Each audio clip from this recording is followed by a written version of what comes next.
సారక ఉత్సవాన్ని కూడా జాతీయ ఉత్సవంగా నేషనల్ फेस्टिवल గా చేయబోతున్నాము। जैसे ही हमारी सरकार दिल्ली में आएगी वैसे ही हम ये काम आदिवासियों के लिए करेंगे। ఇది ఢిల్లీలో మా ప్రభుత్వం రాగానే సమ్మక్క సారక్క గిరిజన ఉత్సవాన్ని జాతీయ ఉత్సవంగా చేయబోతున్నాము। भाइयों और बहनों, आपसे मैं एक आखिरी बात कहना चाहता हूं। చివరి మాట, तेलंगाना में बीआरएस और कांग्रेस पार्टी के बीच में चुनाव हो रहा है। తెలంగాణలో बीआरएस की कांग्रेस మధ్యలో ఎన్నికలు జరుగుతుంది। बीजेपी को हमने परे कर दिया है, हरा दिया है। बीजेपी ऑलरेडी ఓడిపోయింది, అడ్రస్ లేకుండా పోయింది తెలంగాణలో। मगर एक बात याद रखिए, बीजेपी चाहती है कि बीआरएस तेलंगाना में जीते। గుర్తుపెట్టుకోండి, बीजेपी बीआरएस పార్టీ తెలంగాణలో గెలవాలని కోరుకుంటుంది। ये दोनों एक साथ काम कर रहे हैं। बीजेपी बीआरएस కలిసి ఉన్నాయి, बीजेपी बीआरएस మిలాఖాత్ అయి ఉన్నాయి, और इनके साथ एमआईएम भी मिली हुई है। వీళ్ళతో సహా ఎంఐఎం కూడా కలిసి ఉంది। अब देखिए, पार्लियामेंट हाउस में जो भी बीजेपी चाहती थी वो बीआरएस ने किया।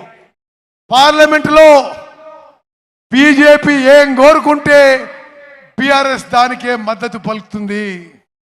किसान बिल में पूरा समर्थन दिया, పార్లమెంట్ లో అన్ని చట్టాలకి బీజేపీకి जीएसटी में पूरा समर्थन दिया। బీజేపీకి అన్ని విధాలుగా పార్లమెంట్ లో बीआरएस మద్దతు పలుకుతుంది। तो याद रखिए, ये तीनों पार्टियां एक साथ काम कर रही हैं, कांग्रेस पार्टी को हराने की कोशिश कर रही हैं। గుర్తుపెట్టుకోవాలి, కాంగ్రెస్ పార్టీని ఓడించడానికి बीआरएस बीजेपी ఎంఐఎం ములాఖాత్ అయిపోయినాయి, మిలాఖాత్ అయిపోయినాయి మనం చేస్తున్నాం। और इसका सबसे बड़ा सबूत यह है कि आपके चीफ मिनिस्टर पर ना कोई सीबीआई की इंक्वायरी है, ना कोई ईडी की इंक्वायरी है, ना कोई इनकम टैक्स डिपार्टमेंट की इंक्वायरी है। దీనికి అన్నిటికన్నా పెద్ద ఆధారం మీ ముఖ్యమంత్రి కేసీఆర్ మీద సిబిఐ కేసు ఉండదు, ఈడీ కేసు ఉండదు, కనీసం ఇన్కమ్ ట్యాక్స్ ఎంక్వైరీ కూడా జరగదు। विपक्ष के सब नेताओं पर केस लगे हुए हैं, मेरे ऊपर 24 केस लगाए हुए हैं, मेरा घर छीन लिया, मेरी लोकसभा की मेंबरशिप रद्द कर दी, मगर आपके चीफ मिनिस्टर पे कोई केस नहीं, कुछ नहीं। నన్ను ఈ కేంద్ర ప్రభుత్వం ఎన్నో విధాలుగా వేధిస్తుంది।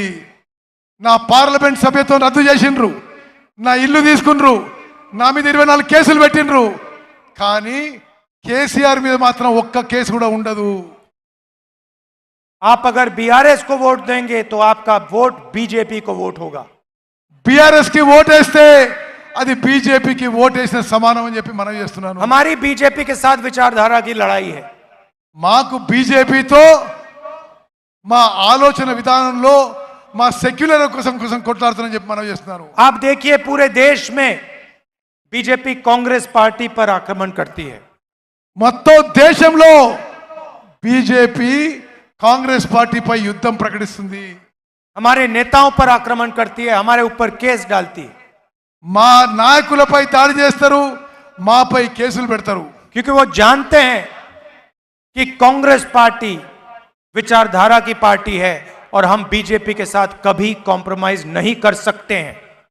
ఎందుకంటే వాళ్ళకి తెలుసు, కాంగ్రెస్ పార్టీ సిద్ధాంతాల party, ideology party, secularism party, ఏనాడు కూడా కాంగ్రెస్ బీజేపీతో కాంప్రమైజ్ కాదు కాబట్టి మమ్మల్ని నిరంతరంగా అటాక్ చేస్తుంటారు। और वो जानते हैं कि वो आपके चीफ मिनिस्टर को कंट्रोल कर सकते हैं। వాళ్ళకి తెలుసు, బీజేపీ వాళ్ళకి తెలుసు కేసీఆర్ నరేంద్ర మోదీ చేతుల్లో ఉన్నాడని। जब भी उनको किसी चीज की जरूरत होती है थोड़ा सा टाइट कर देंगे, जो चाहिए मिल जाएगा। వాళ్ళకి ఎప్పుడు రాజకీయ ప్రయోజనం అవసరం ఉంటే టీఆర్ఎస్ పార్టీ కొద్దిగా టైట్ చేస్తారు, కేసీఆర్ को टाइट చేస్తారు, వీళ్ళు లైన్లో పడతారు। इसीलिए आप कांग्रेस पार्टी को पूरा समर्थन दीजिए। हमारी विचारधारा बीजेपी की विचारधारा के खिलाफ है, हम उनके साथ कभी कॉम्प्रोमाइज नहीं करेंगे, हम उनको हराएंगे। और सिर्फ तेलंगाना में नहीं, हम उनको पूरे देश में हराएंगे। అందుకోసం మీరందరూ కాంగ్రెస్ పార్టీకి మద్దతు పలకండి. మేము బీజేపీ ఆలోచన విధానం మీద కొట్లాడుతున్నాము. దేశం మొత్తం బీజేపీతో కొట్లాడుతున్నాము. బీజేపీని ఓడిస్తాము. మీరు కాంగ్రెస్ పార్టీకి మద్దతు పలకండి. कर्नाटक में हराया, हिमाचल में हराया, तेलंगाना में हराएंगे, राजस्थान, मध्य प्रदेश, छत्तीसगढ़, मिजोरम, हर स्टेट में हम बीजेपी को हराएंगे। కర్ణాటక హిమాచల్ ప్రదేశ్లో బీజేపీని ఓడించినము. ఇప్పుడు తెలంగాణలో, రాజస్థాన్లో, మధ్యప్రదేశ్లో, ఛత్తీస్గఢ్లో, మిజోరాంలో 5 రాష్ట్రాల్లో బీజేపీని ఓడించి కాంగ్రెస్ పార్టీ అధికారంలోకి రాబోతున్నది.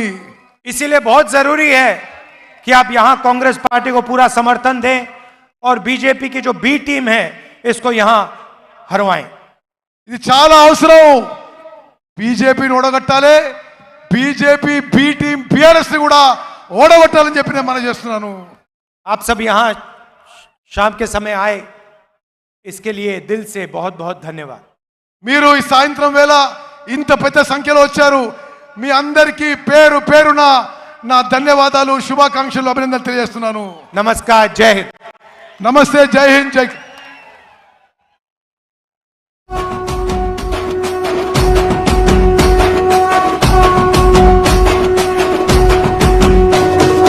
మూడు రంగుల జెండా బట్టి సింగమోలే కదిలి